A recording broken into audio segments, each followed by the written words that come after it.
The Spanish royal family has just witnessed something absolutely extraordinary that nobody saw coming, and it's sending shockwaves through royal circles across Europe right now because Princess Leonor and her younger sister Infanta Sophia have made decisions that are completely rewriting the rulebook for modern royalty in ways that will leave you absolutely stunned and questioning everything you thought you knew about traditional monarchy. Picture this moment when two teenage princesses decide to completely flip the script on centuries of royal protocol, and it's happening right before our eyes in the most dramatic fashion imaginable, because what Princess Leonor has accomplished in her military training is nothing short of revolutionary for a future queen, and her sister Sophia's choices are equally groundbreaking for someone who was supposed to live in the shadows of succession. The bombshell news that's rocking the royal world centers around Princess Leonor's unprecedented journey through Spain's most demanding military academies, where she's not just going through the motions like previous royals but actually excelling in ways that are making seasoned military officers take notice and respect her as a genuine soldier rather than just a privileged royal playing dress up, and this transformation is absolutely incredible to witness.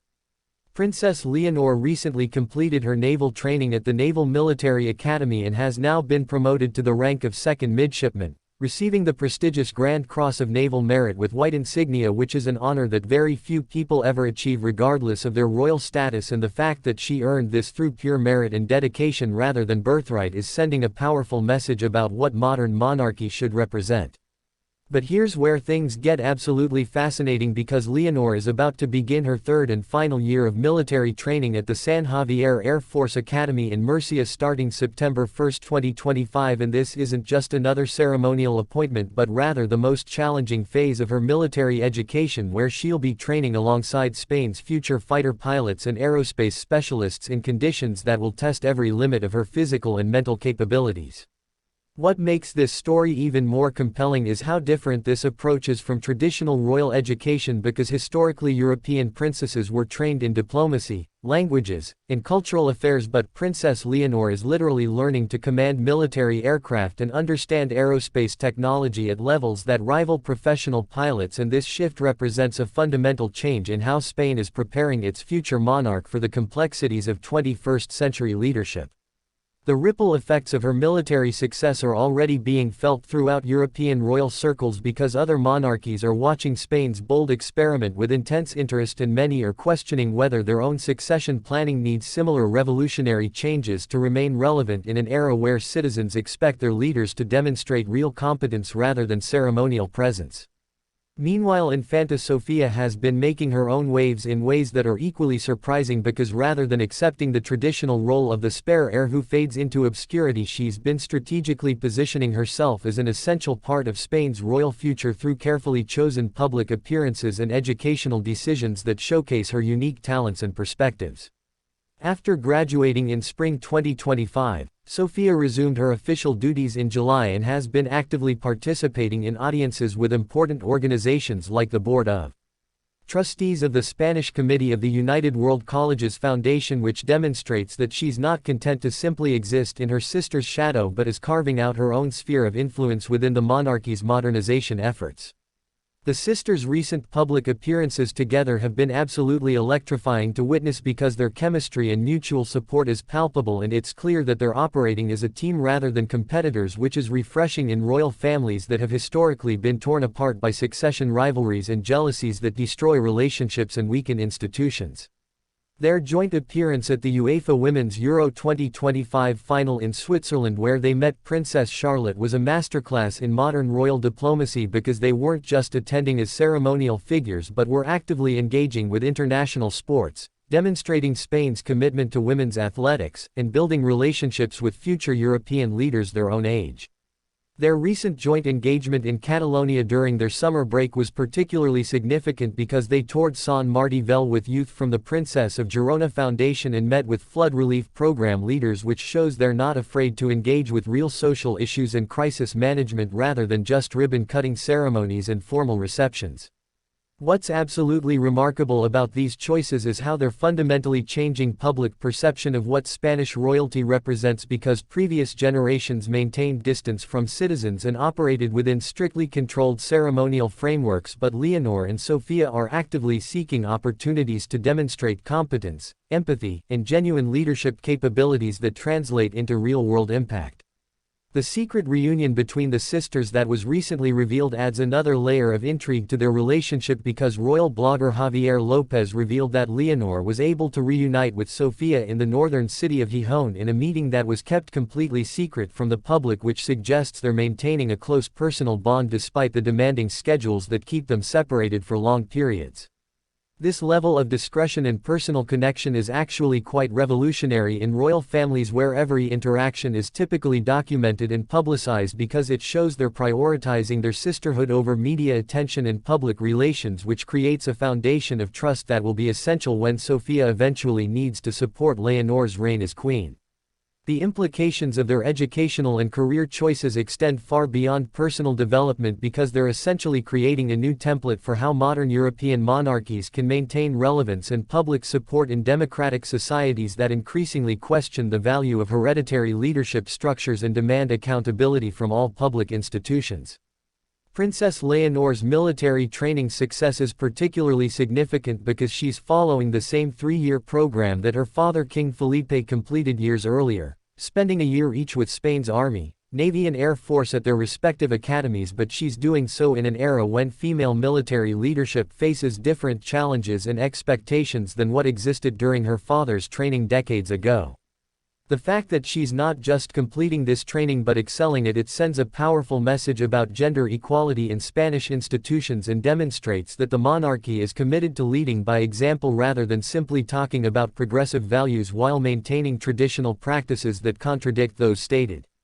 principles. Her success in naval training was particularly noteworthy because her education included periods at the Naval Military Academy until Christmas, followed by training on the training ship Juan Sebastián de Elcano and practical experience in fleet units, which represents the same rigorous program that produces Spain's professional naval officers rather than a watered-down version designed for royal participants. The upcoming Air Force phase of her training promises to be even more challenging because aviation requires split-second decision-making under extreme pressure and technical knowledge that can't be faked or glossed over with royal privilege, and the fact that she's willingly subjecting herself to this level of scrutiny demonstrates remarkable confidence and commitment to proving her capabilities. What makes Infanta Sophia's role equally fascinating is how she's navigating the complex position of being second in line to the throne in an era when spare heirs have historically struggled to find meaningful purposes that don't overshadow or compete with the primary successor but still contribute value to the institution and public service. Her approach has been remarkably sophisticated because she's focusing on areas like international education, youth development, and cultural exchange that complement rather than compete with her sister's military and political preparation, while still building expertise and relationships that could be valuable to Spain's future diplomatic and domestic initiatives. The sisters' fashion choices and public presentation have also been sending subtle but important messages about accessibility and relatability, because they consistently choose Spanish designers and wear styles that are elegant but not ostentatiously expensive, which demonstrates awareness that Spanish citizens expect their royals to be mindful of economic realities facing ordinary families. Their recent appearance in Palma de Mallorca, where they wore stylish summer dresses for a family outing, exemplifies this approach because they looked appropriately royal but not out of touch with how young Spanish women their age might dress for similar occasions, which helps maintain the delicate balance between majesty and accessibility that modern monarchies require. The international attention these sisters are generating is unprecedented for Spanish royalty because previous generations operated primarily within Spanish contexts with limited global visibility, but Leonor and Sofia are becoming recognizable figures across Europe and even beyond, which expands Spain's soft power influence in ways that traditional diplomacy couldn't achieve. Their education choices have been particularly strategic because both sisters have pursued international programs that expose them to different cultures, languages, and perspectives while still maintaining strong connections to Spanish institutions and values, which prepares them for leadership in an increasingly interconnected world where isolationist approaches to governance are becoming obsolete. The timing of their emergence onto the world stage is perfect because Europe is grappling with questions about institutional legitimacy, democratic participation, and effective leadership in the face of complex challenges ranging from climate change to economic inequality to international security threats that require both traditional diplomatic skills and innovative approaches to problem solving. Princess Leonor's military background will provide her with crisis management experience and understanding of security issues that previous Spanish monarchs lacked, while Sofia's international educational background and focus on youth engagement positions her to bridge generational gaps that often limit effective policy implementation and social cohesion. The media coverage surrounding their activities has been overwhelmingly positive, which is remarkable given the skeptical attitude many Europeans have developed toward hereditary institutions and the intense scrutiny that royal families face in the social media age, where any misstep can become a viral scandal within hours. Their ability to navigate this environment successfully while still taking genuine risks and pursuing challenging goals rather than playing it safe with ceremonial appearances suggests they have both the intelligence and character necessary to lead effectively when their time comes to assume greater responsibilities within Spain's constitutional framework. The contrast between their approach and that of other young European royals is striking because many of their contemporaries have struggled with scandals, lack of direction, or public relations disasters that damage their families' reputations, while Leonor and Sofia have consistently made choices that enhance rather than diminish public confidence in Spanish monarchy. This success isn't accidental but reflects careful planning, strong family guidance, and personal discipline that allows them to balance the privileges of their positions with the responsibilities that come with public service and the knowledge that their actions reflect on Spain's international reputation and domestic stability. The educational institutions they've chosen have been carefully selected to provide not just academic excellence but also exposure to diverse perspectives and challenging environments that will prepare them for leadership responsibilities that go far beyond ceremonial duties to include real decision-making authority during national crises or international negotiations. Princess Leonor's upcoming Air Force training represents the culmination of her military education and will likely be the most physically and mentally demanding phase because aviation requires mastering complex technology, making life or death decisions under extreme pressure, and working effectively within highly disciplined team structures that don't accommodate special treatment based on social status.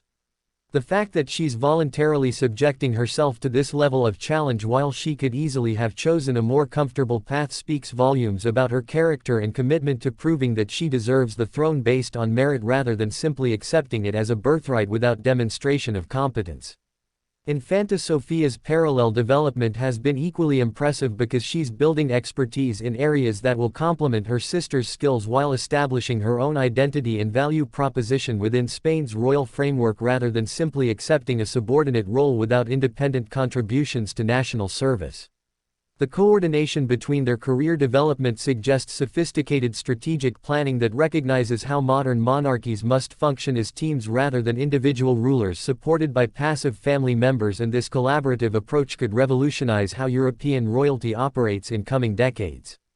Their relationship with Spanish citizens appears to be genuinely warm and respectful, which is crucial for maintaining popular support for monarchy in democratic societies where citizens can easily advocate for republican alternatives if they lose confidence in royal institutions or feel disconnected from royal family members. The social media presence and public communication strategies employed by the Spanish royal family regarding the sisters' activities have been masterful because they provide enough transparency to satisfy public curiosity while maintaining appropriate privacy boundaries and avoiding the overexposure that has damaged other royal families' mystique and authority.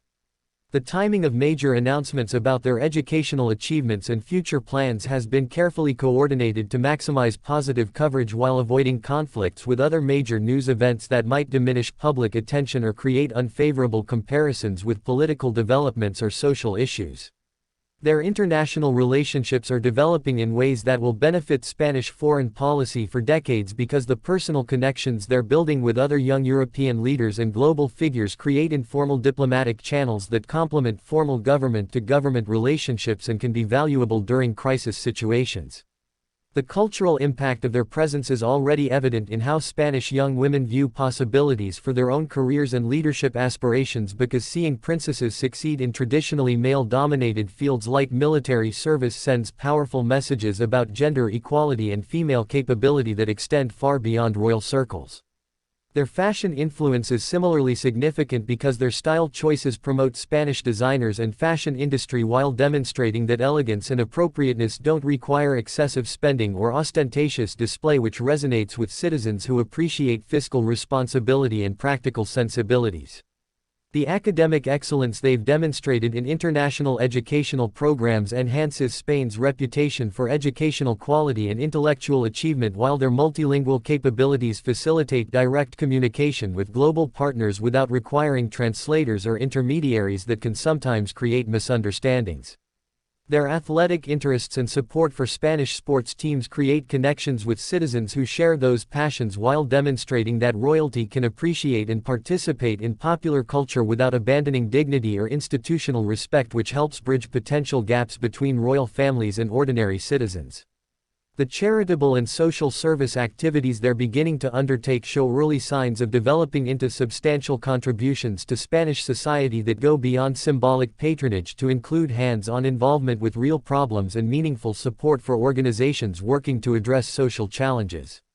The security arrangements required for their activities have been handled with impressive discretion that allows them freedom to engage authentically with people and situations while maintaining necessary protection, which demonstrates sophisticated coordination between royal household staff and security services.